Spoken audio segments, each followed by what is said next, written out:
اور قرآن پاک لا کر کے جنید بغدادی کے سامنے رکھا اور کہا اے جنید کیا یہ میرے نبی کی تصویر نہیں ہے؟ آنکھیں دیکھنا ہو تو پڑھو ما زاغ البصر وما طغى، چہرہ دیکھنا ہو تو پڑھو والضحى واللیل اذا سجى، ہاتھ دیکھنا ہو تو پڑھو وما رمیت اذ رمیت ولکن اللہ رمی، اگر قدم دیکھنا ہو تو پڑھو لا اقسم بهذا البلد وانت حل بهذا البلد، اگر سینہ دیکھنا ہو تو پڑھو الم نشرح لك صدرك ووضعنا عنك وزرك، اگر اس نبی کی گفتار دیکھنا ہو پڑھو وما ينطق عن الهوى ان هو الا وحي يوحى، اس محبوب کی عطائیں دیکھنا ہو تو پڑھو انا اعطینا کل کا نعرہ تکبیر۔ اگر پڑھنا ہے تو کنز الایمان سے پڑھا کرو، جہاں بریلی کا امام یہ بھی بتائے گا قرآن پڑھنے والا اپنے نبی کو یہ نہیں کہے گا میرا نبی میرے جیسا تھا یا اس کا علم ایسا تھا ویسا تھا، بلکہ بریلی کا امام بتائے گا قرآن پڑھنے والا اپنے نبی کو یوں کہے گا سرور کہوں کہ مالک و مولا کہوں تجھے، باغ خلیل کا گل زیبا کہوں تجھے، تیرے تو وصف عیب تناہی سے ہیں بری، حیران ہوں میرے شاہ میں کیا کیا کہوں تجھے، لیکن رضا نے ختم سخن اس پہ کر دیا خالق کا بندہ خلق کا آقا کہوں تجھے۔ ہمارا شیوا ہے پوری دنیا میں کہ صرف اور صرف رسول پاک کی غلام قوم ایسی ہے جو ایک منٹ میں پورا سناٹا طاری کر سکتی ہے۔ کسی نے ایک صاحب سے پوچھا تھا ویل ٹرینڈ فوج جو ہوتی ہے چاہے وہ امریکہ کی ہو کہ رشیا کی ہو کہ جاپان کی ہو چائنا کی ہو، ان سے پوچھا گیا کہ اگر 10,000 فوج کو صفوں میں کھڑا کرنا ہو اور ان کو ریڈی کرنا ہو تو آپ کو کتنا ٹائم لگے گا؟ کسی کے بارے میں کہا کہ امریکی فوج کے لیے ہمیں 4 گھنٹے لگ جائیں گے، ہم ترتیب دے دیں گے۔ رشین فوج کے لیے 3 گھنٹے لگ جائیں گے، چائنیز اور ایکٹیو ہیں 2 گھنٹے میں اپنی صفیں ترتیب کر لیں گے۔ اس مسلمان دانشور نے کہا اللہ کا کروڑوں احسان ہے 1,00,000 سے زیادہ کا مجمع ہوتا ہے حرم کعبہ میں بھی اور حرم رسول میں بھی، امام صرف 1 منٹ میں کہتا ہے صفیں درست کر لو، کسی کو ڈنڈا مارنے کی ضرورت نہیں، سب کی صفیں خود درست ہوتی ہیں۔ یہ قوم ہے جو اپنی صفیں خود درست کرتی ہے، مسجدوں میں جمعہ میں عیدگاہ میں جا کر کوئی لکڑی لے کر نہیں پھرتا کہ اپنی صفیں درست کر لو، ہر ایک کو اتنا شعور ہے کہ اپنی صفیں کیسے درست کی جاتی ہے۔ جب آپ کو اللہ تعالیٰ نے یہ نعمت عطا کی ہے مسجدوں میں صفیں درست کر سکتے ہیں 1 منٹ کے اندر، عیدگاہ میں 1 منٹ میں ہماری صف درست ہو سکتی ہے، اے نوجوانوں دنیا کو یہ بتاؤ صرف مسجد اور عیدگاہ نہیں، دنیا کے ہر میدان میں ہم اپنی صفیں درست کر سکتے ہیں، سبحان اللہ، ہر میدان میں ہماری صف درست ہو سکتی ہے۔ یہ اللہ کی طرف سے دی ہوئی بہت بڑی نعمت ہے۔ بس اب مجمع جو خاموش ہے اور متوجہ ہے، اب میری بات کو آگے میں بڑھاتا ہوں، توجہ سے سنیں۔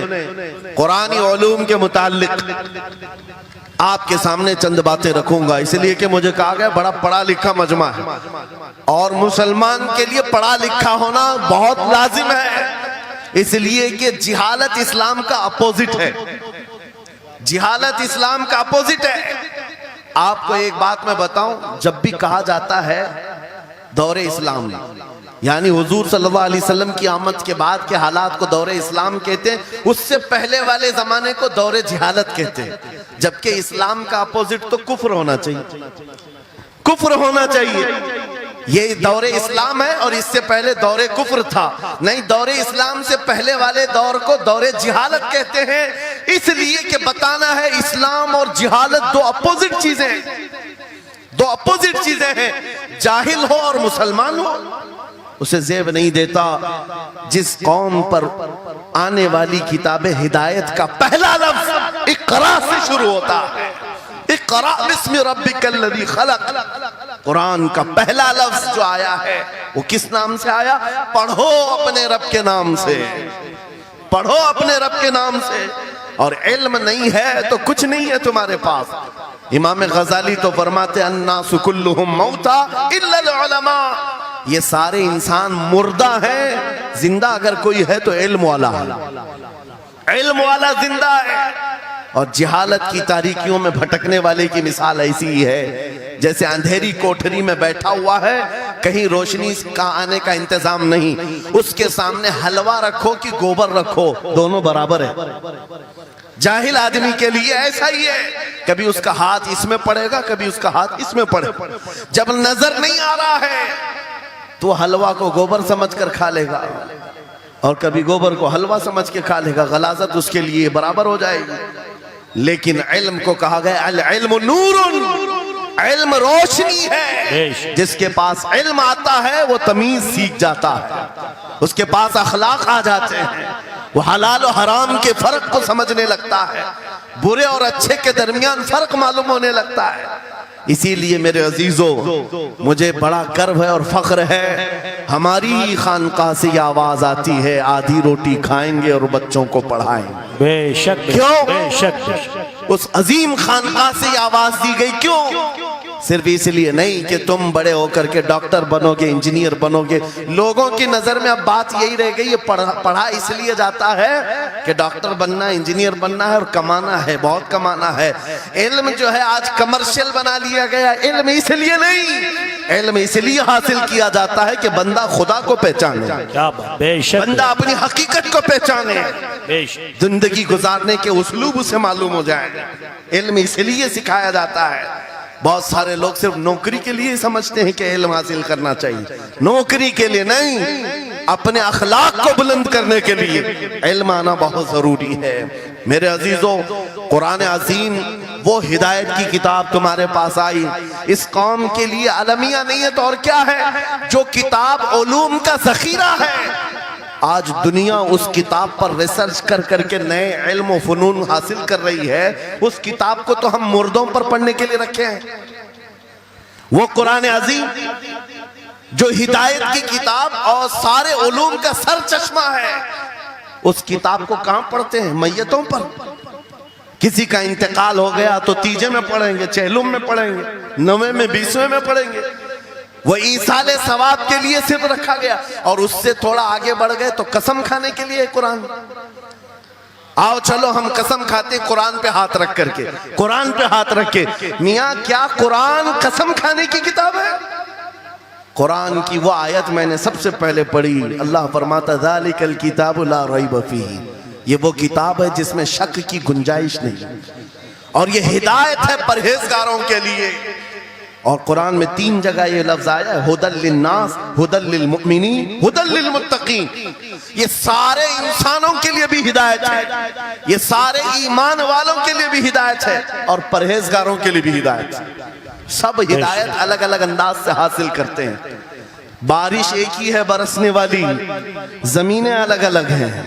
بہت نرم زمین ہو تو وہ زمین بارش سے فائدہ زیادہ اٹھاتی ہے، اور تھوڑی سی اوبڑ کھاپڑ زمین ہو تو وہاں سے فائدہ کم آتا ہے۔ بارش ایک ہی ہے، قرآن بارش ہدایت ہے، جس کے دل کی زمین جتنی نرم ہوگی اتنا وہ اس سے ہدایت اٹھائے گا، سبحان اللہ، بے شک، اتنا اس سے فائدہ اٹھائے گا۔ اور آج حالات یہ ہیں، اے نوجوانوں اپنے دل پر ہاتھ رکھ کر کے بتاؤ، قرآن کتنے لوگوں نے پڑھا ہے؟ قرآن کتنے لوگوں نے پڑھا؟ میں ہاتھ نہیں اٹھواتا، کسی بھی بات پر ہاتھ مت اٹھایا کرو، نہ ہی جھوٹے ہاتھ اٹھانا ہے، نہ سچے ہاتھ اٹھانا ہے، نہ ہی کسی اور کو شرمندہ کرنا ہے۔ اپنے دل پہ ہاتھ رکھ کر کے بتاؤ قرآن کتنی مرتبہ پڑھ لیا؟ کیونکہ قرآن پاک، بہت سارے لوگ یہ سمجھتے ہیں مدرسے میں بچپن میں ایک بار پڑھ لیا تو اس کا ہدیہ ہو گیا، ختم ہو گیا ہے، اب اس کے بعد پھر ہماری میت پہ ہی پڑھا جائے گا۔ اس لیے تو قرآن کے علوم سے ناواقف ہو گئے۔ ارے سمجھنا تو دور کی بات، دیکھ کر کے پڑھنا بھی مشکل ہے آج، لوگوں کا دیکھ کر پڑھنا مشکل ہو گیا قرآن۔ تمہارے پاس بہت ساری کتابیں نہیں ہیں، بہت سارے گرنتھ نہیں، بہت سارے وید نہیں ہیں جن کا شمار ہی نہیں ہے۔ تمہارے پاس اونلی ون، ایک کتاب قرآن پاک، ایسی محفوظ کتاب جس کے بارے میں اللہ تعالیٰ خود فرماتا ہے سورہ قمر میں، وَلَقَدْ يَسَّرْنَا الْقُرْآنَ لِلذِّكْرِ فَهَلْ مِن مُدَّكِرٍ، ہم نے قرآن کو یاد کرنے کے لیے آسان بنایا ہے کوئی یاد کرنے والا؟ 4 بار یہ آیت اللہ تعالیٰ فرماتا ہے کوئی یاد کرنے والا؟ اللہ جب فرما رہا ہے قرآن آسان ہے تو کون کہتا ہے یہ مشکل ہے؟ ہم نے خود اپنے ہاتھوں تباہی کو دعوت دی ہے۔ درس قرآن کو اگر ہم نے نہ بھلایا ہوتا، یہ زمانے نے زمانہ نہ دکھایا ہوتا، وہ زمانے میں معزز تھے مسلمان ہو کر، آج ہم خار ہوئے ہیں تاریخ قرآن ہو کر، آج ہم چھوڑے بیٹھے ہوئے ہیں۔ قرآن عظیم کو چھوڑ کر بیٹھنا کتنی بڑی گمراہی ہے۔ آج حالات ایسے آ گئے کہ قرآن کو بدلنے کی باتیں ہونے لگ گئیں۔ کیوں؟ تم اٹھاتے ہی نہیں۔ 26 آیتیں نکال دو، 25 آیتیں نکال دو، اس میں یہ باتیں اس میں وہ باتیں ہیں۔ مسلمان کو تو پتہ بھی نہیں ہے کون سی آیتوں کے بارے میں یہ واویلا مچایا جا رہا ہے۔ ارے تم پڑھو، تمہارے لیے قرآن آیا ہے۔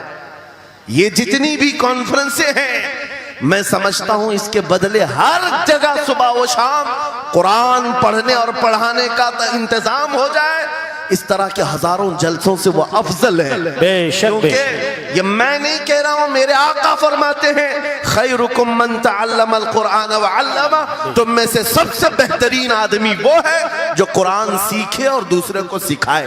بے شک بے شک۔ سب سے بہترین آدمی وہ ہے قرآن کو سیکھے اور دوسرے کو سکھائے۔ آج نوجوانوں کے اندر ایک بڑی تعداد مجھے دیکھنے کو ملتی ہے، ان کو چھوٹی چھوٹی صورتیں بھی نہیں معلوم، قرآن دیکھ کر کے پڑھنا بھی نہیں آتا۔ بچپن میں ہمارے ماں باپ نے ہم کو سینے سے لگا کر کے قرآن مدرسہ بھیجنے کی عادت ڈالی تھی، اور جب اسکول جاتے تھے تو بستہ پیچھے لگا کے جاتے تھے۔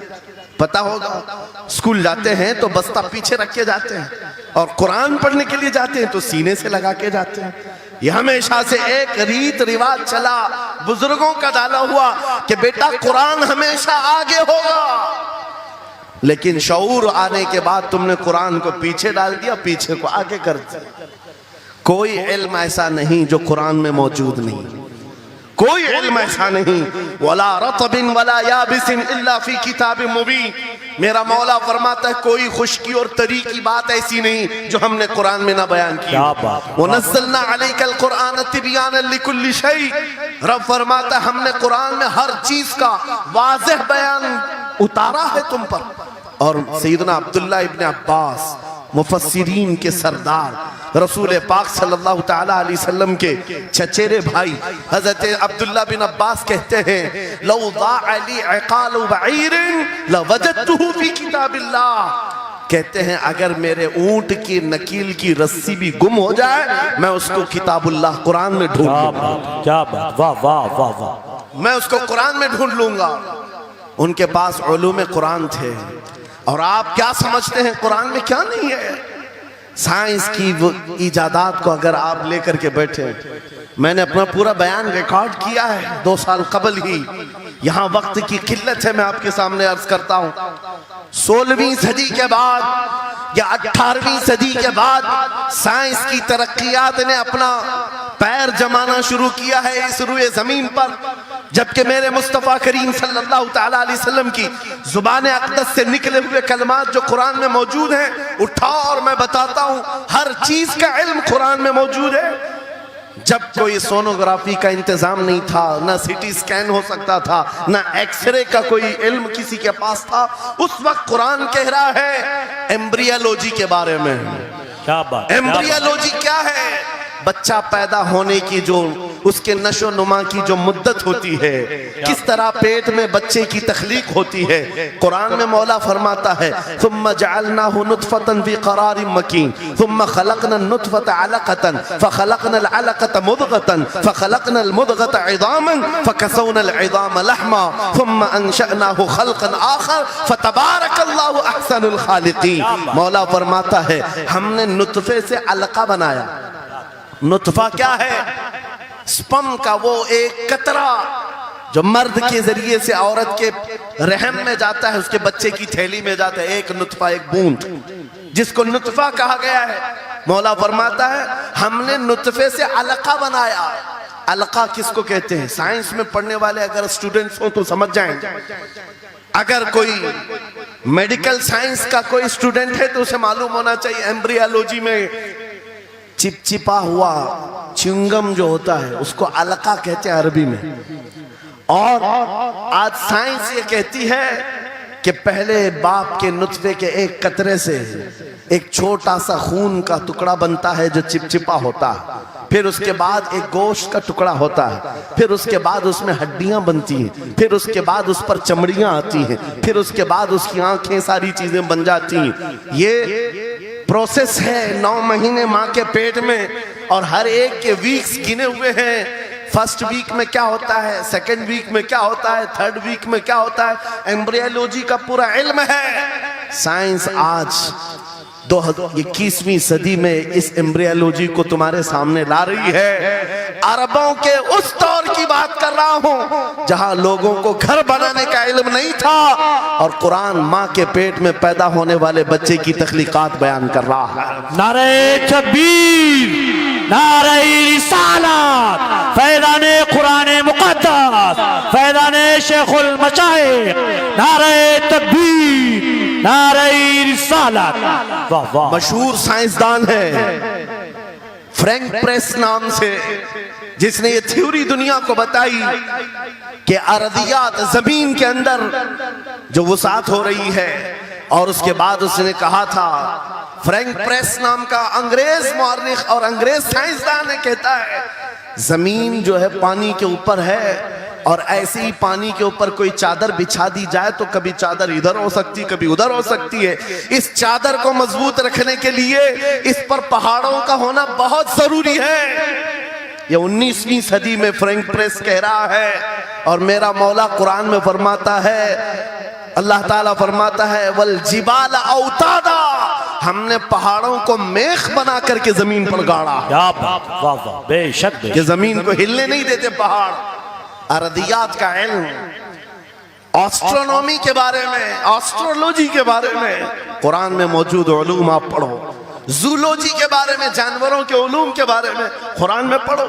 رب تعالیٰ پرندوں کے ان اشکال کے بارے میں بیان فرما رہا ہے، یہ جھنڈ کے جھنڈ جاتے ہیں، جماعت کی جماعت ہوتی ہیں۔ چونٹیوں کے بارے میں پوری سورہ موجود ہے، ان کے کھانا تقسیم کرنے کا طریقہ کیا ہے، ان کے ایک دوسرے کو پکارنے کا طریقہ کیا ہے، ان میں جب ایک چونٹی مر جاتی ہے تو اس کو دفنانے کا طریقہ کیا ہے۔ یہ کون بیان کر رہا ہے؟ یہ قرآن بیان کر رہا ہے، قرآن پاک بیان کر رہا ہے۔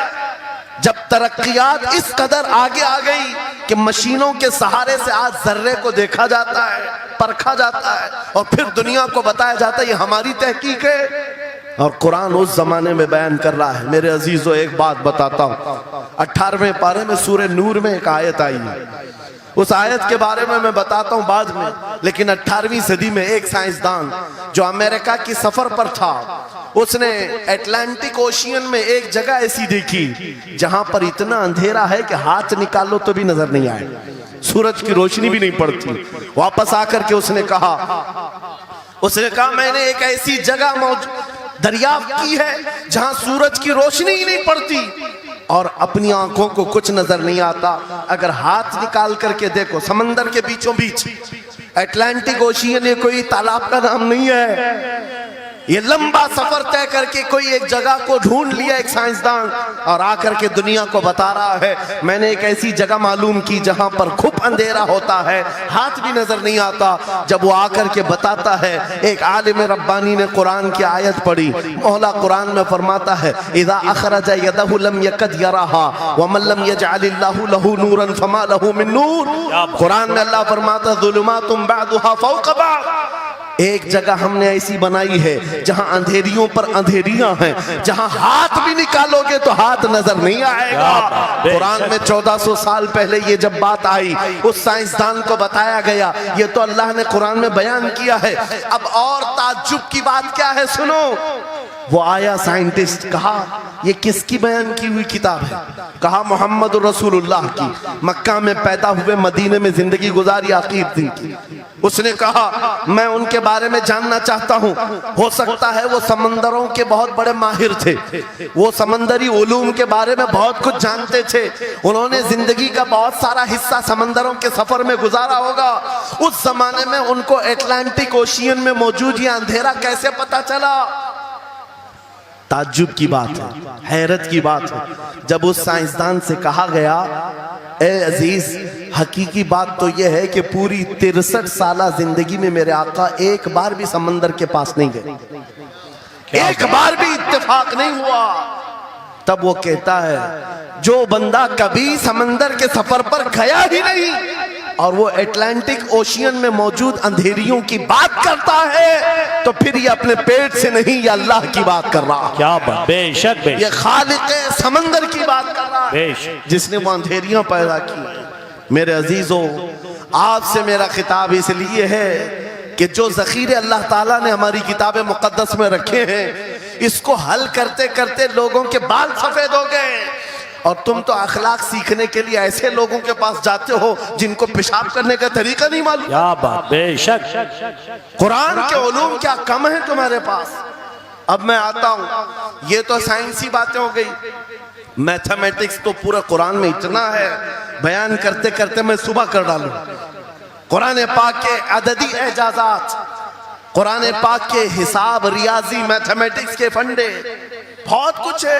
فزکس کے بارے میں ہے، جغرافی کے بارے میں ہے، الجبرا کے بارے میں ہے، سائنس کے بارے میں ہے. یہ تمام علوم تو ایک مثال کے طور پر میں آپ کے سامنے رکھ رہا ہوں، لیکن افسوس میں اس قوم سے بات کر رہا ہوں جس قوم نے قرآن کو چھونا بھی بند کر دیا ہے. جا کر کے دیکھیں، آج ہی جا کر کے دیکھیں گھروں کے اندر تمہارے ٹی وی، فریج اور واشنگ مشین تو دھول سے صاف ہوں گے، روزانہ صاف کرتے ہوں گے. قرآن کو ہفتے ہو گئے کبھی چھوا بھی نہیں. گرد جمی ہوئی، دھول لگی ہوئی ہے. قرآن کے ساتھ یہ ناانصافی بند کر دو، قرآن کے ساتھ یہ دوہرا معیار بند کرو. آپ کو پتا ہے قیامت کے دن میرے آقا فرماتے ہیں جو دو چیزیں جس کی حمایت میں آ گئی اس کو جنت میں جانے سے کوئی نہیں روکے گا، اور دو چیزیں جس کے خلاف کھڑی ہو گئیں پھر اس کو دوزخ میں جانے سے بھی کوئی نہیں روک سکتا. حضور سے پوچھا گیا وہ دو چیزیں کیا ہیں؟ حضور فرماتے ہیں جس کی حمایت میں رمضان اور قرآن کھڑے ہو گئے اس کا جنت میں جانا طے ہو جاتا. کیا بات، واہ واہ. اور جس کے خلاف کھڑے ہو گئے رمضان اور قرآن، حضور فرماتے ہیں پھر اس کا دوزخ میں جانا طے ہو جاتا. اللہ اکبر. اللہ کے رسول دانائے غیوب، کائنات کے سردار میرے آقا دعا کرتے ہیں اللہم اجعل القرآن حجتا لنا لا حجتا علینا. یہ میرے نبی کی دعا ہے. آپ توجہ کریں، حضور جب یہ دعا کر رہے ہیں اے اللہ قرآن کو قیامت کے دن میرا حمایتی بنا، میرے خلاف نہ بنا. کیا بات، واہ. صاحب قرآن خود کہہ رہے ہیں قیامت کے دن اس کو ہمارے خلاف نہ کھڑا کر، قرآن کو ہمارا حمایتی بنا. اے لوگوں، ہم کون سی زندگی گزار رہے آج؟ بہت دور ہم آ چکے، بہت دور ہم آ چکے. آج قرآن کی تعلیم کو بھی اتنا سستا سمجھا جاتا ہے، اتنا سستا کہ آپ کے پاس اگر بچے کے پاس ٹائم ہوا تو مدرسہ بھیجو، نہیں تو چھوڑو جائے. مدرسوں میں آنے والے وہ بچے جن کی ناک بہ رہی ہو، کپڑے ڈھنگ کے نہ ہو، قاری صاحب اور حافظ صاحب خود ہی اس کو صاف بھی کریں، خود ہی پڑھا کر کے بھی بھیجیں. کیا تم اپنے وقت کی مشہور کانوینٹ اسکول میں بھی اسی طرح اپنے بچوں کو بھیجتے ہو؟ وہاں پر غیر حاضری سے کتنا ڈرتے ہو، اپنی چھٹیاں ترک کر دیتے ہو، رشتہ داروں سے ملنا بند کر دیتے ہو. نہیں، بچے کی اسکول چھوٹ سکتی ہے، لیکن قرآن کے ساتھ کیسا دوہرا سلوک ہے، قرآن کے ساتھ کیسا معیار ہے. آپ کو میں بتاتا ہوں، امام ہمارے سراج الامہ امام اعظم ابو حنیفہ رضی اللہ تعالیٰ عنہ اپنے بیٹے کو جس قاری قرآن کے پاس پڑھنے کے لیے بھیجا کرتے تھے، قاری صاحب نے امام اعظم کے بچے کو پورا قرآن پڑھا دیا. ناظرہ قرآن کی بات کر رہا ہوں. جب پورا قرآن بچے نے پڑھ لیا تو امام اعظم ابو حنیفہ کو یہ مبارکبادی دی گئی کہ آپ کا بچہ پورا قرآن پڑھ چکا ہے حافظ صاحب کے پاس. تو امام اعظم بڑے تاجر تھے اپنے زمانے کے، انہوں نے کیا کیا، اس قاری صاحب کو 4 لاکھ درہم نذرانے میں بھیجا. سبحان اللہ. کتنا؟ 4 لاکھ درہم چاندی کے سکے ہوتے تھے. امام اعظم ابو حنیفہ نے جیسے ہی قاری صاحب کے پاس جو قرآن پڑھائے تھے یہ نذرانہ بھیجا، ان کے پاس یہ نذرانہ پہنچا. 4 لاکھ تو چھوڑو، آج کے زمانے میں 4,000 بھی کسی کو دیتا نہیں. حافظ قرآن اگر کسی بچے کو پڑھایا ہے، اور میں مانگ بھی نہیں رہا ہوں قوم سے، امام اعظم کی بات بتا رہا ہوں. جب نذرانہ قاری صاحب کو پہنچا انہوں نے دیکھا 4 لاکھ درہم میرے پاس آئے، اتنی بڑی رقم. بچے کو خالی قرآن ہی پڑھایا تھا. دوڑے دوڑے واپس امام اعظم ابو حنیفہ کے دولت کدے پر آ گئے. گھر پر آئے, کہا حضور آپ سے میں یہ پوچھنا چاہتا ہوں کہ غلطی سے تو یہ رقم میرے پاس نہیں آ گئی, یہ کس لیے دی گئی ہے؟ کہا کہ یہ تو آپ نے قرآن بچے کو پڑھایا, میں نے ہدیتاً بھیجا ہے. کہا حضور صرف ناظرہ قرآن ہی تو پڑھایا, اتنی بڑی رقم. امام اعظم ابو حنیفہ نے کہا قاری صاحب آج چلے جاؤ, اور اپنے بیٹے کو بلایا, ادھر آ بیٹا, کل سے اس حافظ کے پاس پڑھنے کے لیے تو ہرگز نہیں جائے گا, کل سے اس کے پاس تو علم حاصل کرنے نہیں جائے گا. بچے نے پوچھا حضور کیا ہو گیا؟ کہا جو بندہ میرے 4 لاکھ درہم کو قرآن سے بڑا سمجھتا ہے, میں اس کے پاس اپنے بیٹے کو نہیں پڑھا سکتا. میں نے تو قرآن کا ایک حرف کی قیمت نہیں ادا کی, اس نے قرآن کے اوپر میری رقم کو سمجھ لیا. آج ہم نے قرآن کو کہاں سمجھ لیا ہے؟ وہ امام اعظم ابو حنیفہ فرماتے ہیں جو قرآن سے زیادہ مال کو اہمیت دیتا ہے اس کے پاس بچوں کو پڑھاؤ بھی مت, نہ پڑھاؤ.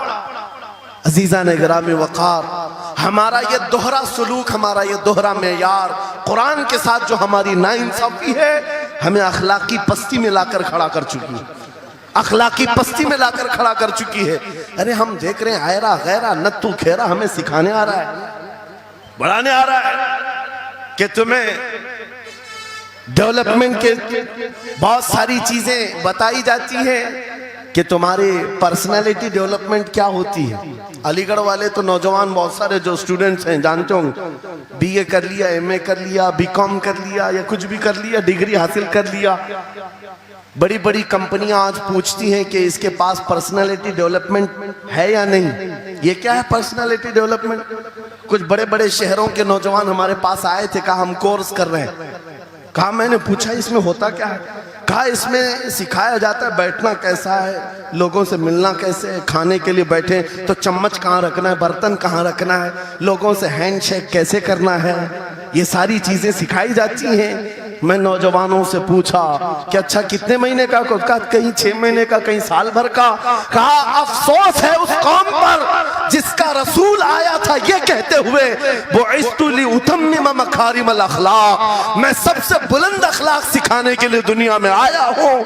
اس رسول کی امت آج ایسے لوگوں کے پاس اخلاق سیکھنے جا رہی ہے جس کو حلال و حرام کی تمیز نہیں, جس کو کھڑے ہو کر پیشاب کرنے میں فخر لگتا ہو, اس کے پاس تو یہ اخلاق سیکھنے جا رہے ہیں, پرسنالٹی ڈیولپمنٹ سیکھنے جا رہے ہیں. آؤ میں تمہیں بتاتا ہوں قرآنی اخلاق کیا ہیں. مولا کریم نے اپنے حبیب کو جو بیان کیا ہے, سورہ لقمان اٹھاؤ, باپ اپنے بیٹے کو نصیحت کیا کیا کرتا ہے, اگر 3 آیتیں بھی پڑھ لو تمہاری زندگی سدھر جائے گی. لقمان حکیم اپنے بیٹے سے کہتے ہیں یا بنی اقم الصلاۃ وامر بالمعروف وانہ عن المنکر واصبر علی ما اصابک, اے بیٹا نماز پڑھا کر, برائیوں سے بچا کر, اچھائیوں کی بات کر, جو مصیبت آئے اس پر صبر کر.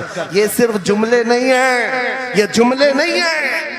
لقمان حکیم نے اپنے بیٹے کو جو ڈرایا تھا, قرآن کہتا ہے یا بنی انہا ان تک مثقال حبۃ من خردل فتکن فی صخرۃ او فی السماء او فی الارض یأتی بها اللہ. آج ہر باپ کو چاہیے کہ یہ نصیحت اپنے بیٹے کو کرے.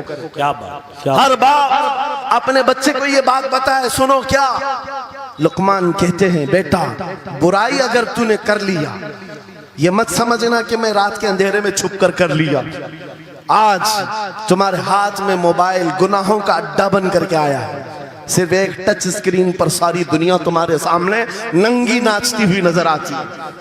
کتنے نوجوانوں نے اپنے اخلاق کا قتل کر لیا ہے, ان کی آنکھیں حیا سے ناپاک ہو گئی ہیں. کتنے لوگوں نے اپنا نور ایمان بیچ دیا موبائل کی سکرین پر چلنے والی ان بے حیا تصویروں پر. کتنے تو فریفتہ ہو گئے, کتنے جوانی برباد کر چکے. تم کیا سمجھتے ہو میرے عزیزو؟ ایک جوان نے مجھے بتایا تھا, رات کے وقت میں تنہا موبائل لے کر بیٹھا تھا, اچانک پردہ ہلا تو ڈر لگا, جلدی سے اسکرین آف کیا بیٹھا. مجھے لگا ماں آئی ہوگی, باپ آیا ہو, کوئی آیا ہوگا, لیکن کوئی نہیں. پردہ ہلا, ایک بلی آئی تھی, اس سے بھی ڈر لگ گیا. میں نے کہا پردے کے ہلنے سے اتنا ڈر ہے کہ کوئی آ جائے, تیرا ایمان کہاں گیا؟ وہ مولا کہتا ہے یعلم خائنۃ الاعین وما تخفی الصدور. وہ رب تمہارے دلوں میں گزرنے والے حالات کو بھی دیکھ رہا ہے، بے شک تمہاری آنکھوں کی خیانت کو بھی وہ دیکھ رہا ہے۔ جب تمہارا یقین ہی ختم ہو گیا تو کیا کرو گے؟ اسی لیے عربی کا مشہور مقولہ ہے، اذا لم تستحی فافعل ما شئت واصنع ما شئت۔ جب تمہارے اندر سے حیا نکل جائے تو جو چاہے کرو، جو چاہے کر لو۔ آج لقمان حکیم کی وہ بات میں پیش کر رہا تھا، آیت مکمل کرتا ہوں۔ باپ اپنے بیٹے سے کہتا ہے اگر برائی کر لیا تو نے، اگر بے حیائی ہو گئی، یہ مت سمجھ کے بہت چھپ کر کے کیا۔ آج سے 4000 سال پہلے لقمان حکیم کہہ رہے ہیں اپنے بیٹے سے، اگر برائی تو آسمانوں میں جا کر کرے گا، یا پہاڑ کے اندر گھس کر کرے، یا زمین کے اندر جا کر کرے، کہیں پر بھی کر لے، جبکہ یہ تینوں چیزیں ان کے زمانے میں نہیں تھی۔ نہ پہاڑوں کے اندر جا کر کے کرنے کا تصور، نہ زمینوں کے اندر جانے کا، نہ آسمانوں میں اڑنے کا تصور، یہ سب آج کے دور میں ممکن ہے۔ اور لقمان حکیم کہتے ہیں اگر تو ان سب جگہوں پر جا کر کہیں پر بھی کرے گا، یأتی بہ اللہ، اللہ وہ تیرے سامنے لے کے آئے گا۔ بے شک بے شک وَمَنْ يَعْمَلْ مِثْقَالَ ذَرَّةٍ خَيْرًا يَرَهُ وَمَنْ يَعْمَلْ مِثْقَالَ ذَرَّةٍ شَرًّا يَرَهُ۔ تم اگر رائی کے دانے کے برابر بھی نیکی کرو اللہ وہ تمہیں دکھائے گا، رائی کے دانے کے برابر بھی برائی کرو اللہ تمہیں دکھائے گا۔ اخلاق سیکھنے کے لیے دوسری جگہ جاتے ہو، اگر یہ فارمولہ کسی کو یاد ہو جائے، میں کہتا ہوں سارے سی سی ٹی وی کیمرے بند ہو جائیں، اس بندے کو کوئی بہکا نہیں سکتا جس کے دل میں صرف اتنا خیال ہے کہ میرا مولا مجھے دیکھ رہا ہے، بے شک بے شک میرا رب مجھے دیکھ رہا ہے۔ اس کی نگرانی کے لیے کسی کیمرے کی ضرورت نہیں، کسی سی سی ٹی وی کی ضرورت نہیں۔ عزیزان گرامی وقار، بچوں کے دلوں میں اخلاق بعد میں آئیں گے، اللہ کا خوف ان کے دل میں ڈالو، اللہ دیکھ رہا ہے، ایک دن تمہیں حاضر ہونا ہے، سب لایا جائے گا، سب لایا جائے گا، جو کچھ کیا تھا، جو کچھ کہا تھا، سب لایا جائے گا۔ لقمان حکیم نے اپنے بیٹے کو اخلاق سکھایا، کیا سکھایا؟ وَقْصِدْ فِي مَشِيكَ وَغْضُضْ مِن صَوْتِكَ إِنَّ أَنْكَرَ الْأَصْوَاتِ لَصَوْتُ الْحَمِيرِ۔ چلنا ہو تو میانہ انداز میں چلو، ایسے نہیں کہ اکڑ کر چلنا ہے یا جھک کر چلنا ہے، اعتدال کے ساتھ چلو اور آواز کو نرم رکھا کرو۔ بے شک قرآن کہتا ہے سب سے بری آواز گدھے کی آواز ہے۔ لوگ آج چلاتے ہیں ایک دوسرے کو، ٹھٹے مارتے رہتے ہیں، یہ محفلوں کے آداب بھی نہیں، نہ ہی تمہارے اخلاق ہیں۔ اسی لیے شیخ سعدی نے فرمایا ہے تا مرد سخن نہ گفتہ باشد عیب و ہنرش نہ ہفتہ باشد۔ جب تک آدمی بات نہیں کرتا اس کی اچھائیاں بھی معلوم نہیں ہوتی، اس کی برائیاں بھی نہیں معلوم ہوتی۔ بے شک جب بات کرتا ہے تو پتہ چل جاتا ہے اس کے اخلاق کیسے ہیں، بات کرتا ہے تو سمجھ میں آ جاتا ہے کون سی کیٹیگری کا ہے۔ اس لیے اپنی زبان کو ایسی رکھو کہ دنیا تمہیں اعلیٰ نسل کا سمجھ سکے۔ بات کرو تو تمیز کے ساتھ، چیخ پکار کرنا، ایک دوسرے کو اس طرح سے بات کرنا نوجوانوں میں آج عام ہو گیا۔ قرآن کہتا ہے اپنی آوازوں کو پست کرو۔ ایک اور بات رب فرماتا ہے وَلَا تُسَعِّرْ خَدَّكَ لِلنَّاسِ، لوگوں کو سے منہ موڑ کر کے بات مت کرنا۔ سامنے تمہارے کوئی کھڑا ہے اور تم ادھر گھوم کر کے بات کر رہے ہو، یہ آج فیشن ہو گیا ہے، پیچھے پلٹ کر کے بات کرنا، ادھر دیکھ کر کے اس کو بات کرنا، لوگ یہ سمجھتے ہیں فیشن ہے۔ میرا مولا فرما رہا ہے یہ اخلاق سے گری ہوئی حالت ہے۔ جب بات کرو تو آمنے سامنے، لوگوں سے منہ ٹیڑھا کر کے بات نہ کرنا، یہ اخلاق کون سکھا رہا ہے؟ یہ قرآن عظیم ہے۔ تم پرسنالٹی ڈیولپمنٹ سیکھنے کی بات کر رہے ہو، تعلیمات اسلام کو چھوڑ کر کیا پرسنالٹی ڈیولپمنٹ حاصل کر پاؤ؟ تمہارے پاس سب کچھ ہے لیکن سیکھنا نہیں چاہتے۔ آج تک نوجوانوں میں سے مجھے کوئی ملا نہیں اس طرح سے کہ لوگ آتے ہیں مفتی صاحب بیوی کو 2 طلاق دے دیا 3 طلاق دے دیا، اب کیا کرنا ہے، عدت کیسے گزارنا ہے؟ یا زیادہ سے زیادہ دارالفتہ میں آتے ہیں مفتیان اکرام ہوں گے، جھگڑے کے مسائل لے کر کے آتے ہیں، باپ مر گئے اس کو کتنا ملنا ہے، اس کو کتنا ملنا ہے۔ ارے زندگی گزر گئی، کبھی آ کر کے یہ کیوں نہیں پوچھا میرے گھر میں منگنی ہو رہی ہے، شادی ہو رہی ہے، یہ بتائیں میرے مصطفیٰ نے کیسے شادی کی؟ کیا بات ہے، کیا بات، بے شک یہ کیوں نہیں پوچھا؟